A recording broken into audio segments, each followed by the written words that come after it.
Hello everyone, a very warm channel Priyanka Edu Advisor and I am Priyanka Chauhan. Today we will study class 6 science chapter 4 sorting materials into groups. Objects around us. We have seen that food and clothes have so much variety in them. हमने ये पहले के chapters में पढ़ा है कि there is a lot of variety in the food and the clothes we wear and the food we eat. Not just food and clothes, there is a vast variety of objects everywhere. हमारे आसपास जितने भी objects होते हैं उन सब में बहुत variety होती है. Like you see around chair, bullock cart, cycle, cooking utensils, books, clothes, toys, water, stones and many other objects. All these objects have different shapes. इनकी shapes भी अलग होती है, इनके color भी अलग होते हैं और इन सब objects के uses भी अलग होते हैं. Now look around and identify objects that are round in shape. उन सब की आप एक लिस्ट बनाइए. You will find rubber ball, football, glass marble. If we include objects that are nearly round, our list could be include objects like apples, oranges, and earthen pot, घड़ा. Suppose we are looking for objects that are edible. अगर हम कुछ ऐसे objects ढूंढ रहे हैं जो edible है. Edible means eatable, जिन्हें हम खा सकते हैं. So we might include the items that we listed in table 1.1 and 1.2 and 1.3 in the chapter first. In the first chapter, we prepared the tables. So eatable, we talked about the food that we eat, or where does the food come from. So that those are eatable or edible food. We might also find that some of the round shaped objects we just listed out are also in this group. Fruits, vegetables of round shape, so they could also be included in that table. Let us say we wish to make a group of objects that are made up of plastics. अगर हम एक group बनाना चाहें जिसमें सारे plastic के objects होंगे तो आप उसमें क्या इंक्लूड करोगे? Bucket, lunch box, toys, water containers, pipes and many such objects. Now basically what is the motive of sorting out materials? Sorting materials into groups. Groups को materials को groups में क्यों divide करते हैं? Why we divide materials into groups? Because it becomes easy for us to identify and to use these materials. We can easily find out. Suppose we take the example of a supermarket. आप लोग जब mall में जाते हैं supermarket में तो there different sections are there. You can easily find out the materials over there. There is a clothing section separate, grocery section is separate, stationery is in separate area, shoes in separate area, so that you can easily go and you can pick up those objects or pick up those substances from there. If they will arrange all the objects all together, then it would be very difficult for you pick those objects. Like in stationery also there are separate sections, like here you will get the notebooks, here in this section you will get books, in the next section you will get bags, in the next section you will get pencil, rubbers, all these things. So you can easily go and you can, because there is a lot of variety in those things also, so you can easily go and pick up those substances. So that's why all the materials are like put in some different groups. Now let's see the topic. Bujo wants to know whether we found some materials that were used for making more than one type of an object. Yes, like wood. Wood is the material. It can be used to make chair, table, plow. Farmer जिसे use करता है, जिसे हल बोलते हैं, bullock cart and its wheels, ये सब wood से बनते हैं. तो एक ही मटेरियल से बहुत सारी चीज़ें बन रही है. पेपर से बुक्स, नोटबुक्स, न्यूज़पेपर्स, टॉयज बन रहे हैं. Objects and the materials they are made up of, like plate. Plate is made up of different materials से बनी होती है. Plate can be made up of steel, it can be of glass, plastic. Pen can be of metal or plastic.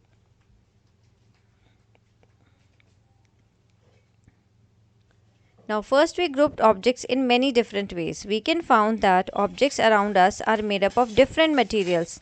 At times an object is made up of a single material.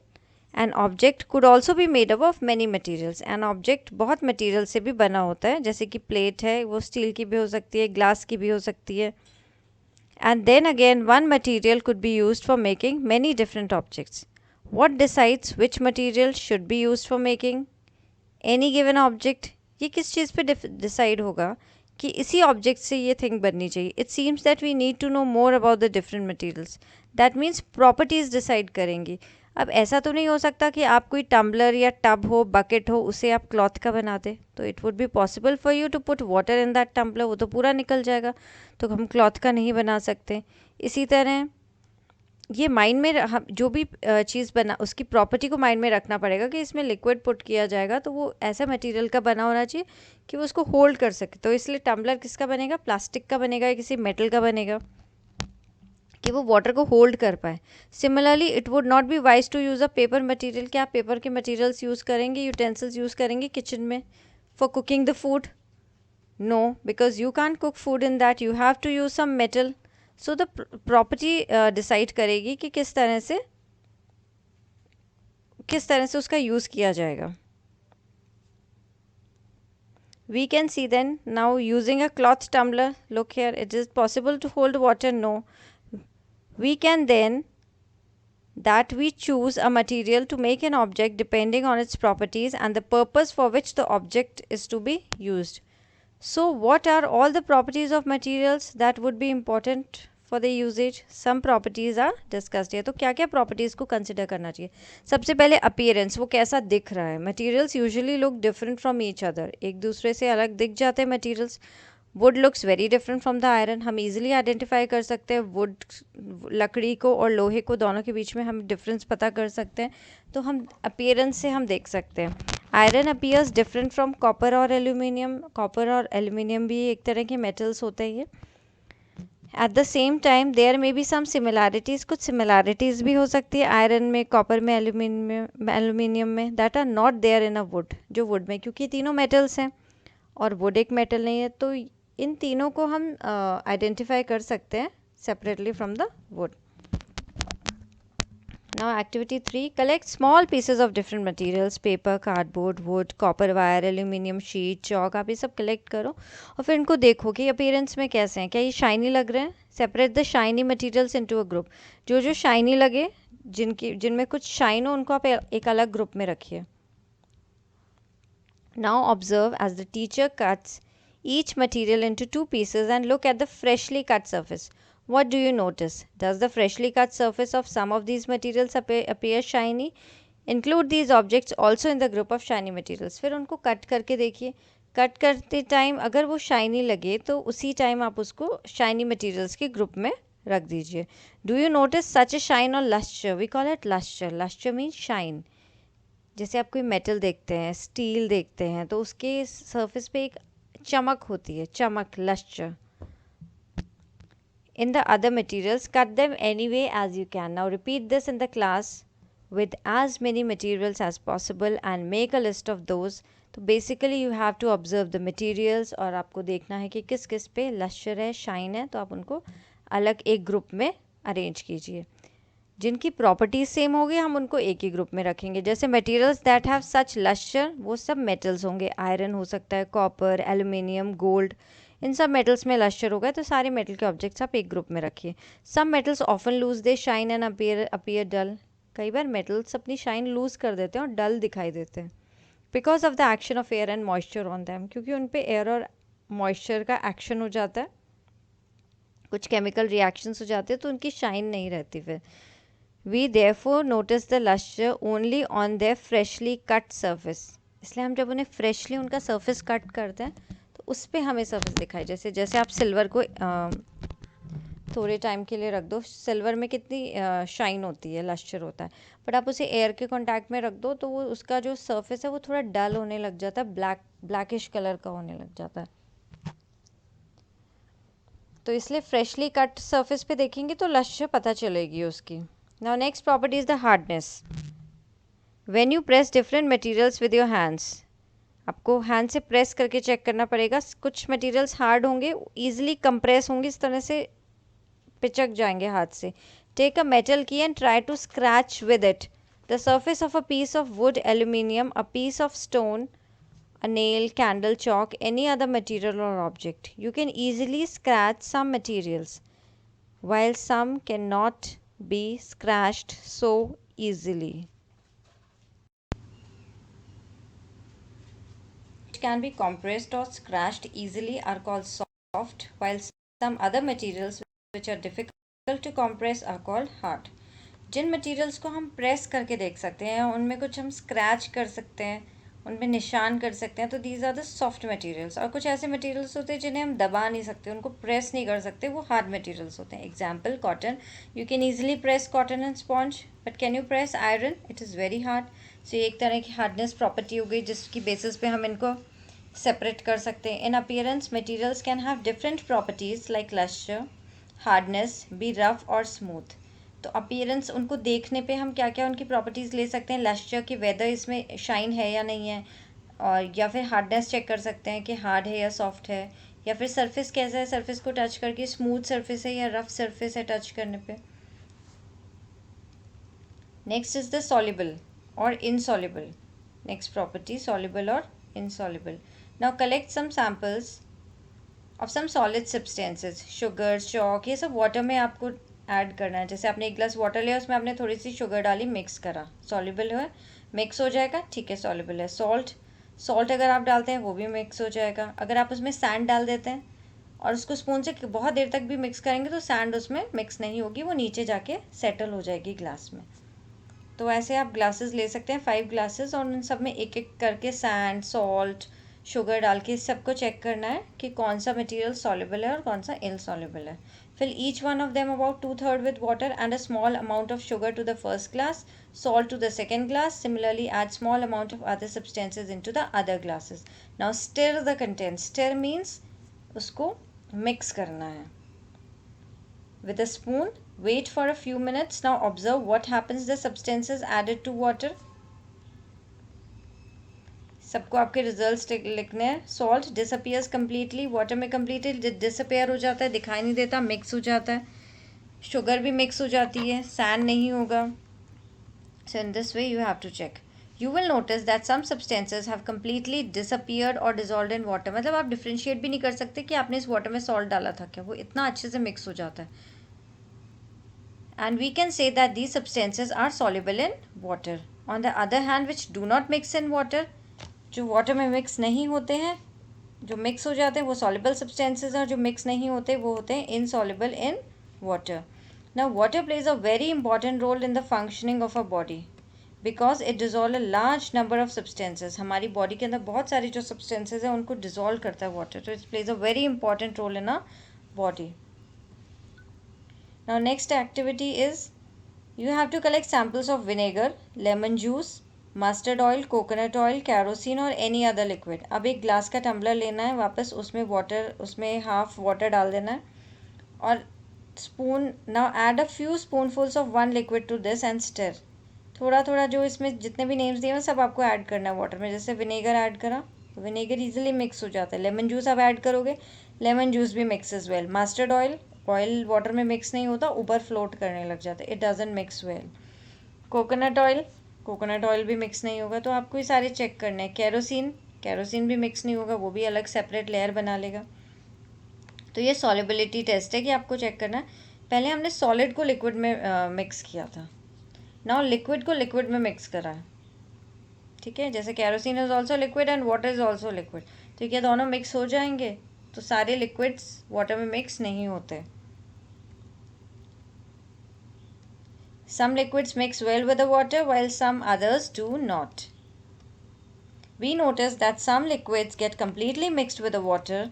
Yes, they get completely mixed with the water, and some others do not mix with the water and form a separate layer which when kept aside for some time. जैसे kerosene एक अलग layer बना लेता है water से, उसमें बिल्कुल भी मिक्स नहीं होता. Some gases are soluble in water whereas others are not. Now gases, which gas is soluble in water? कुछ गैसेस सॉल्युबल होती हैं जो मिक्स हो जाती हैं वाटर पे. जैसे ऑक्सीजन है, वो वाटर में सॉल्युबल होती है.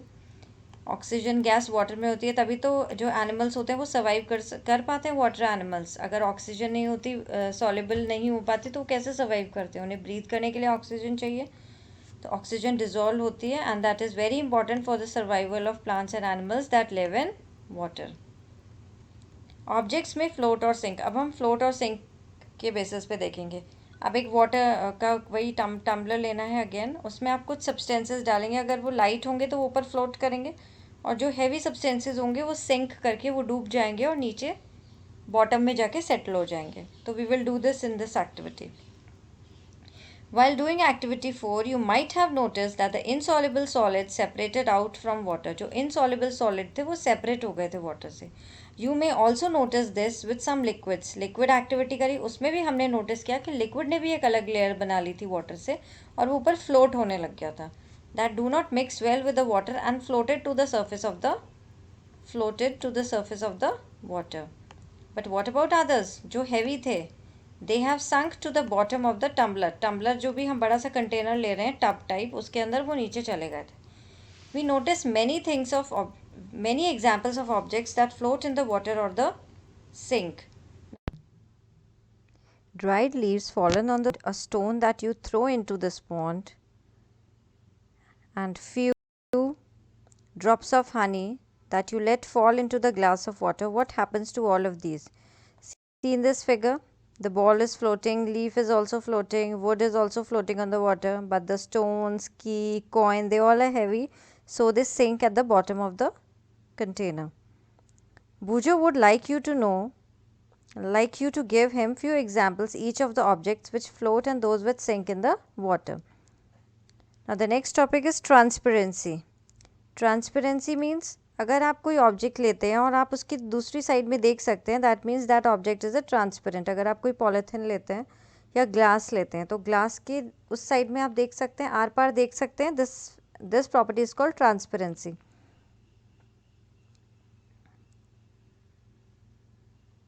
Now let's see the examples. Like the transparent bottle in the shop. In this you can see the candies or whatever is kept in the container, glass containers. Now those substances or materials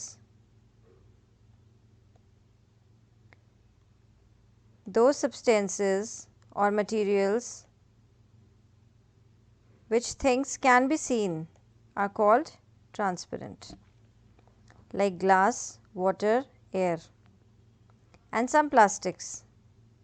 They are the examples of the transparent materials जिनमें हम देख सकते हैं, जिनके हम are पार देख सकते हैं.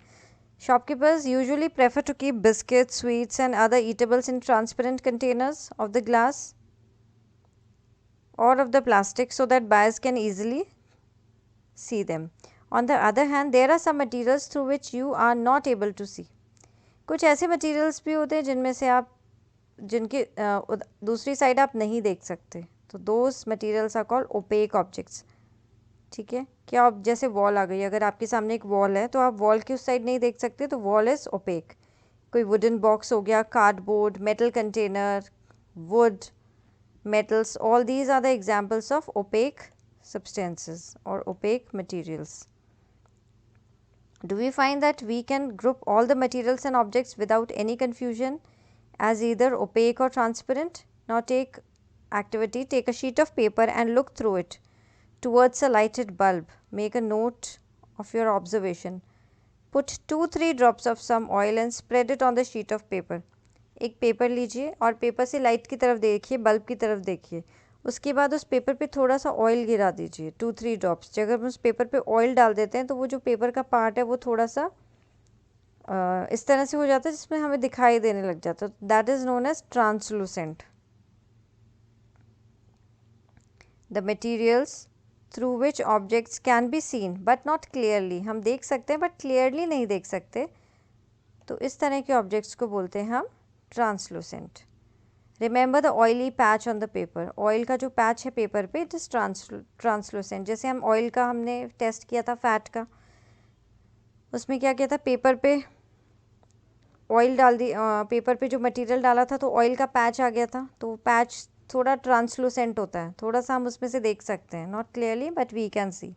तो we can group materials as opaque, transparent and translucent. 3 groups में हम इनको कर सकते हैं ग्रुप. पहली suggest covering the glass of a torch with your palm at a dark place. ये आप सब लोगों ने करा है, टॉर्च लेके किया होगा, सब अपना पाम उसके ऊपर रख देते हैं तो switch the torch on and observe the other side of the palm. She wants to know whether palm of your hand is opaque, transparent or translucent. We learn that materials differ in their appearance and the way they mix in water or other liquids. Appearance में सब materials अलग होते हैं, दिखने में सब अलग होते हैं और उनकी properties भी अलग होती है कि वो water में या दूसरे liquids में mix होते हैं या नहीं होते. They may float or sink. ये भी उनकी एक property कि वो float कर सकते हैं या sink कर सकते हैं in water. They may be transparent, opaque or translucent. Materials can be grouped on the basis of similarities और differences in their properties. या तो अगर वो similar है, उनकी properties similar है तो उन्हें एक group में रख दीजिए और अगर उनमें differences हैं तो separate करके जिनकी properties same है उनको हम एक group में रख देंगे. Now why do we need to group materials? क्यों हम इतनी देर से पढ़ रहे हैं कि हमें materials को grouping कर लेनी चाहिए? Why? In everyday life we often group materials. हम अपनी convenience के लिए group करते हैं. At home भी आप लोग जब कोई चीज़ store करते हैं तो similar objects एक साथ store करते हैं. Such an arrangement help us to locate them easily. बाद में हमें कोई चीज़ चाहिए होगी तो हमें easily वो चीज़ मिल जाए, इसलिए हम उसको एक साथ group में रखते हैं. जैसे कि grocer है, keeps all of its biscuit at one corner. सारे बिस्किट एक साइड में होते हैं, soaps एक साइड में होती हैं, grains और pulses एक grocery वाला अपनी शॉप पे सब एक जगह रखता है. सबको अलग अलग जगह एक ही जगह पे स्टोर किया जाता है, सोप को एक ही जगह पे, जिससे कि हमें वो कन्वीनियंट हो जाए उस चीज़ को पिकअप करने में बाद में. Now this is another reason why we find such grouping useful. Dividing materials in groups makes it convenient to study their properties and also observe any pattern. Yes, any patterns in their properties. Now we will study more about this in the higher classes.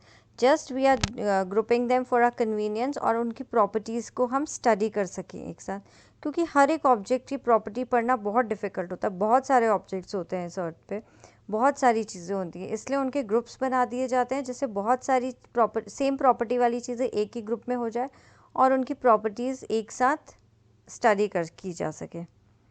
Keywords: hard, insoluble जो water में soluble नहीं होते, lustre जिनमें shine होती है, materials, metals, OPEC जिसके हम are पार नहीं देख सकते, rough, soluble, translucent, transparent. I hope all these terms are clear to you. Now let's see the summary of the chapter. Objects around us are made up of large variety of materials.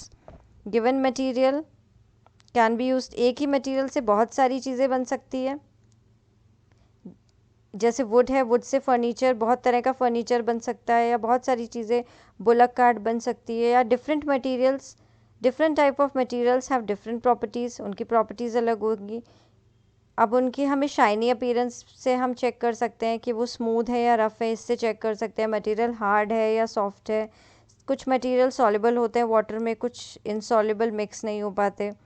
कुछ materials जैसे glass हो गया वो transparent होता है, हम उसके are पार देख सकते हैं उसके उस साइड में क्या है. और जैसे वुड है वो ओपेक हो गई. वुड और मेटल्स हम ये अगर हमारे सामने रख दी जाए वुड, तो हम वुड के उस तरफ क्या है हम नहीं देख सकते. और कुछ मटेरियल्स ट्रांसलूसेंट होते हैं जिनमें से हम थोड़ा बहुत देख पाते हैं. Materials are grouped together on the basis of similarities and differences in their properties.